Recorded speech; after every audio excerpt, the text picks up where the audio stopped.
Frontier दुनिया का सबसे तेज सुपर कंप्यूटर जो Oak Ridge national laboratory America में स्थित है 1.1 क्विंटिलियन ऑपरेशंस प्रति सेकंड की पीक परफॉर्मेंस रखता है।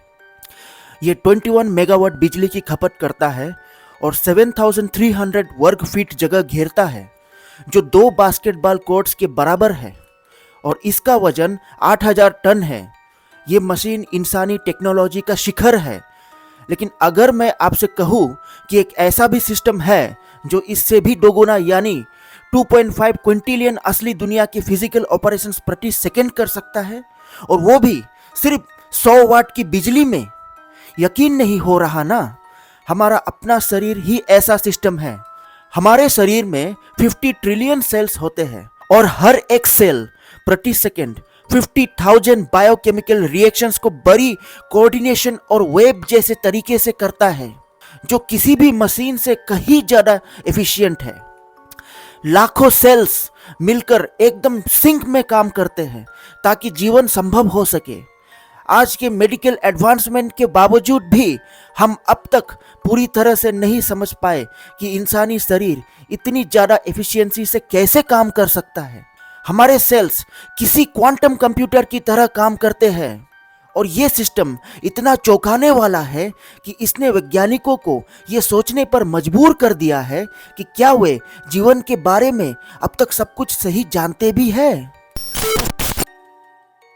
1990 में इंसानी बायोलॉजी को समझने के लिए एक ground breaking project human genome project शुरू किया गया था, जिसका मकसद था इंसान के डीएनए में मौजूद 3 अरब बेस पेयर्स की पूरी जानकारी जुटाना।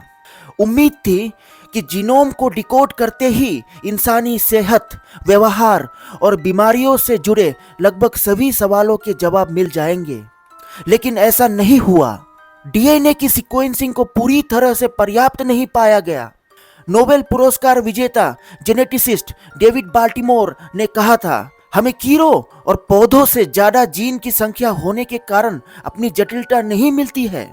सच तो यह है कि इंसानों में 20,000 से 25,000 के बीच प्रोटीन कोडिंग जीन्स होते हैं, जो कि आम फल मक्खी से कुछ ही ज्यादा है। क्या कैसे इतने सरल जीवों के जीन इंसानों जैसे जटिल जीवों के करीब हो सकते हैं? इंसानों की बायोलॉजिकल सिस्टम और काबिलियत कहीं ज्यादा होती है इनसे। कुछ और जरूर चल रहा है। इसने वैज्ञानिकों को जीन से आगे देखने के लिए प्रेरित किया और उन्हें एपिजेनेटिक्स नाम के उभरते हुए क्षेत्र की तरफ मोड़ा।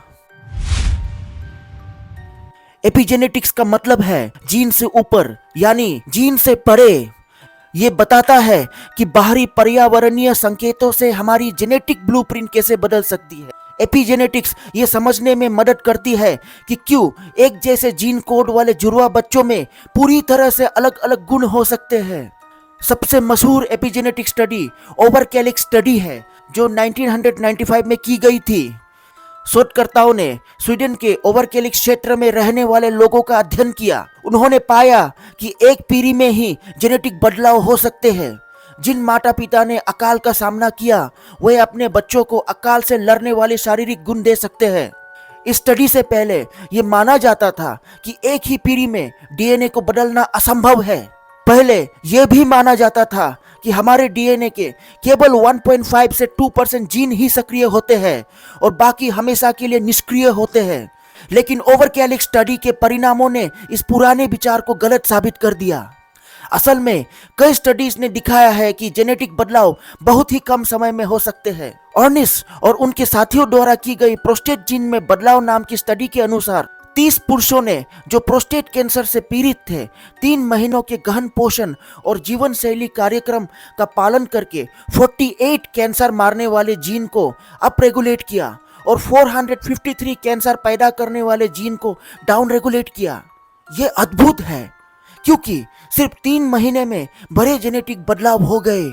रॉन और उनके साथियों द्वारा की गई 6 महीने की एक्सरसाइज इंटरवेंशन स्टडी में 23 मोटापे से ग्रसित पुरुषों ने 7,000 जीन्स को बदला, जिसने वैज्ञानिकों को हैरान कर दिया। 7,000 जीन्स, जो कि हमारे शरीर में पाए जाने वाले सभी जीन्स का लगभग 30% है। हाल ही में 2014 में विकर्स और उनके साथियों ने एक रिसर्च की जिसने दिखाया कि प्रीनेटल अवस्था में हाई फैट डाइट के संपर्क में आने से संतान में एपिजेनेटिक बदलाव हुए जो उनके मेटाबॉलिज्म को प्रभावित करते हैं और उनके मोटापे और डायबिटीज की संभावना बढ़ाते हैं। इन स्टडीज से पता चलता है कि जीन और डीएनए इतने खास नहीं हैं। पर्यावरण, व्यवहारिक, मानसिक और भावनात्मक बदलाव हजारों जीन्स को सक्रिय कर सकते हैं जिन्हें पहले हमेशा के लिए निष्क्रिय माना जाता था। जुड़वा बच्चे जो एक जैसे डीएनए एक्टिवेशन के साथ अपने जीवन की शुरुआत करते हैं, अपने जीवन का अंत पूरी तरह से अलग डीएनए एक्टिवेशन के साथ कर सकते हैं। इसका मतलब यह है कि किस्मत हमारे डीएनए में पहले से ही तय नहीं होती। एपिजेनेटिक्स सिर्फ जिंदगी की जटिलता की सतह को छूता है।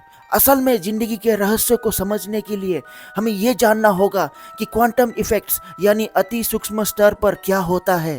क्वांटम बायोलॉजी एक नई स्टडी है जो जीवित सिस्टम पर क्वांटम प्रभावों को समझने की कोशिश कर रही है। ये क्षेत्र अभी नया है, लेकिन इसके जरिए हमें बहुत चौंकाने वाली बातों का पता चल रहा है। इसका एक बेहतरीन उदाहरण पौधों के अंदर होने वाली फोटोसिंथेसिस प्रक्रिया है। सालों से वैज्ञानिक ये समझ नहीं पा रहे थे कि पौधे सूरज की रोशनी को इतनी ज्यादा एफिशिएंसी से कैसे ऊर्जा में बदल सकते हैं। 2007 में रिसर्चर्स ने पाया कि इस प्रक्रिया की लगभग 100% एफिशिएंसी सिर्फ क्वांटम कोहेरेंस की वजह से हो सकती है। क्वांटम कोहेरेंस का मतलब है कि अलग अलग पार्टिकल्स क्वांटम स्तर पर इस तरह जुड़ जाते हैं कि वो एक सुपर एंटिटी की तरह काम करने लगते हैं।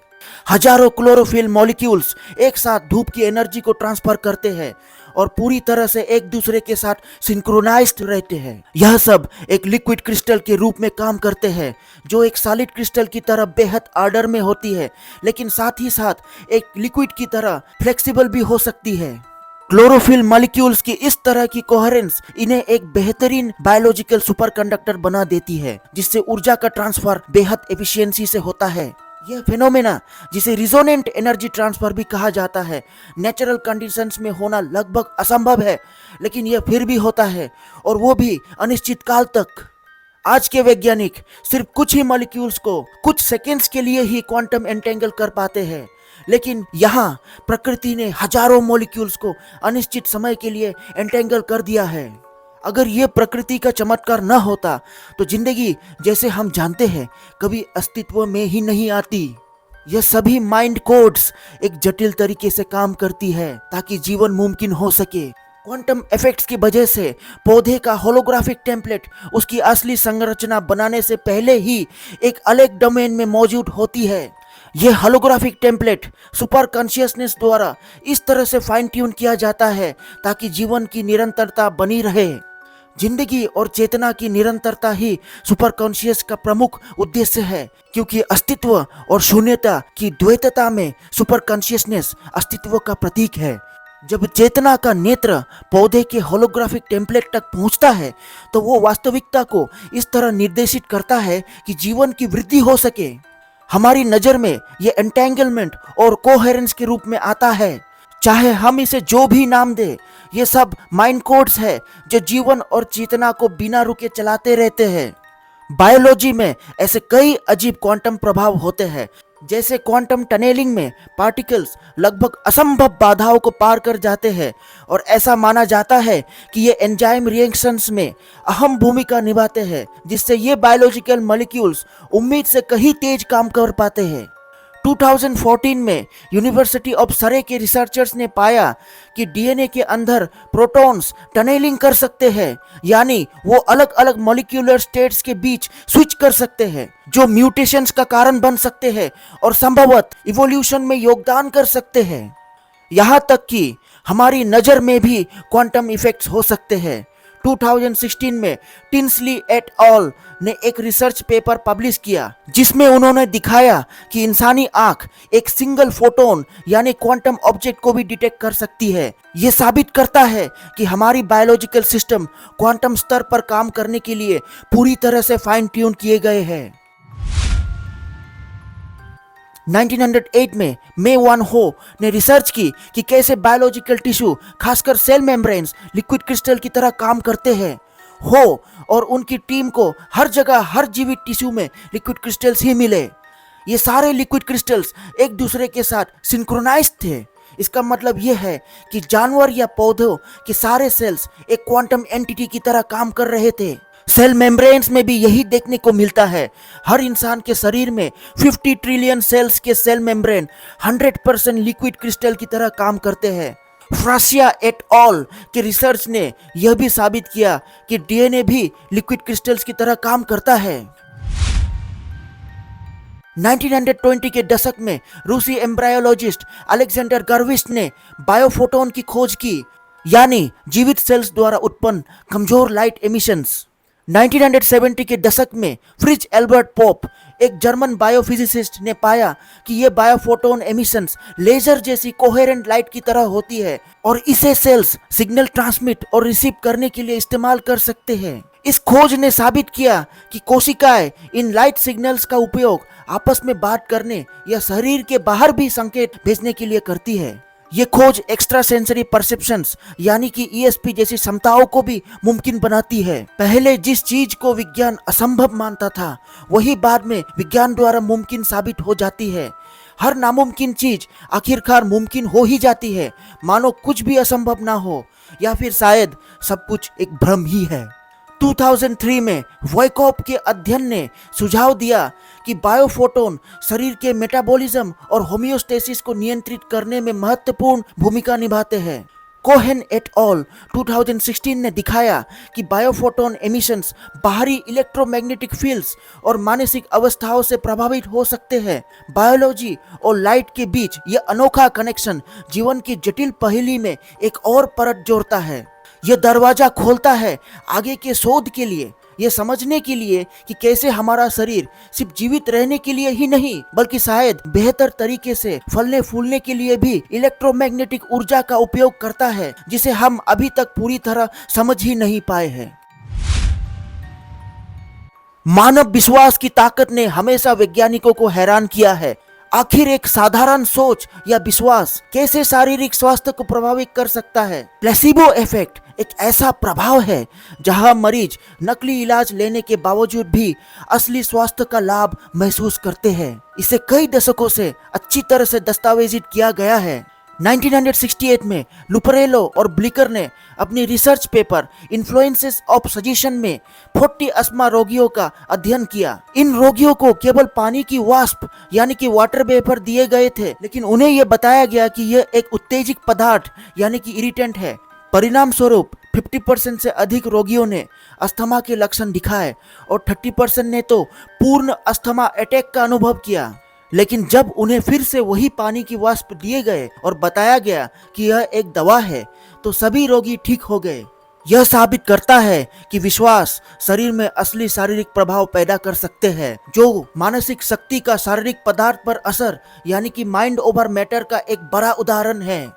1976 में प्रकाशित एक शोध में 411 कैंसर रोगियों को केवल सैलाइन ड्रिप दी गई थी, लेकिन उन्हें विश्वास दिलाया गया कि इसमें केमोथेरेपी दवाई है। परिणाम स्वरूप 30% रोगियों के बाल झड़ गए केवल उनकी विश्वास की वजह से। इन परिणामों को देखते हुए ये सवाल उठता है कि शरीर पर मानसिक विश्वास का प्रभाव कितनी हद तक हो सकता है। क्या जीवन और इसके सभी घटनाक्रम केवल हमारे चेतन मन की मानसिक प्रोजेक्शन है? ऐसा लगता है कि मानसिक शक्ति का असर वास्तविकता पर बहुत गहरा है, जिसे समझ पाना आसान नहीं है। सिर्फ प्लेसिबो इफेक्ट ही नहीं, कई बार मानसिक शक्ति से वास्तविक शारीरिक समस्याओं का भी समाधान हुआ है। 2002 में मोसली और उनके साथियों ने एक अध्ययन में दिखाया कि जिन मरीजों को नकली सर्जरी भी दी गई थी वो प्लेसिबो इफेक्ट के कारण ठीक हो गए, यानी कि मानसिक विश्वास से असली शारीरिक इलाज का काम भी किया जा सकता है, जैसे कि सर्जरी। और भी हैरान करने वाले उदाहरण है, जैसे कि मल्टीपल पर्सनालिटी डिसऑर्डर MPD, जहां एक व्यक्ति के अंदर कई व्यक्तित्व हो सकते हैं। जब एक व्यक्ति एक व्यक्तित्व से दूसरे में बदलता है तो उसके शरीर में भी गहरे शारीरिक बदलाव आते हैं। Doctor Philip M. कून्स, जो MPD के विशेषज्ञ हैं, ने 50 से ज़्यादा MPD रोगियों का अध्ययन किया और पाया कि उनके व्यक्तित्व बदलने के साथ ही उनकी शारीरिक स्थिति में भी कुछ ही सेकंड में बदलाव आ जाते हैं। इनमें से कुछ बहुत अद्भुत बदलाव है, जैसे कि नंबर 1, एलर्जी भी बदल जाती है जो कि आनुवांशिक रूप से तय होती है। नंबर 2, कुछ रोग जैसे कि डायबिटीज एक व्यक्तित्व में होती है लेकिन दूसरे में नहीं। नंबर 3, दाहिने और बाएं हाथ की स्वाभाविकता भी बदल जाती है। नंबर 4, आंखों का रंग बदल जाता है जो वैज्ञानिक दृष्टिकोण से असंभव माना जाता है। नंबर 5, त्वचा की स्थितियां जैसे कि रैशेज और स्कार्स बदलते व्यक्तित्व के साथ बदल जाते हैं। ये सभी उदाहरण दिखाते हैं कि मानसिक शक्ति यानी कि माइंड ओवर मैटर शरीर पर कितना गहरा प्रभाव डाल सकते हैं।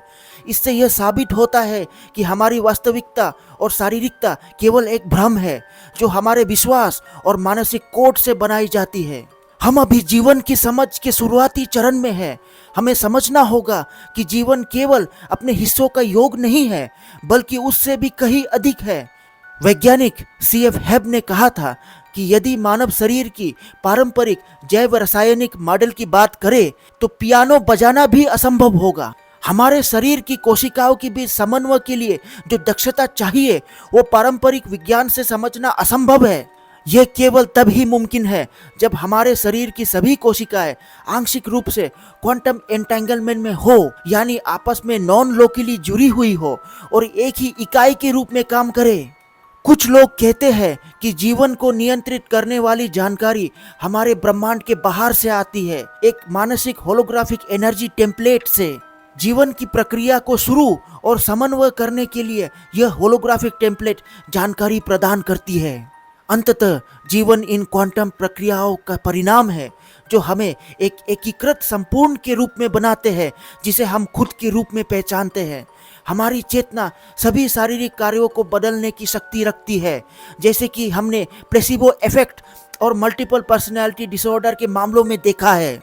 चेतना अंतिम शक्ति है। हमारी पूरी वास्तविकता एक सुसंगठित क्वांटम इकाई है जिसमें कोई असली अलगाव नहीं है, केवल अलगाव का भ्रम है। यह भ्रम भी अंततः समाप्त हो जाएगा जब हम वास्तविकता के गहरे मानसिक कोड को समझने लगेंगे।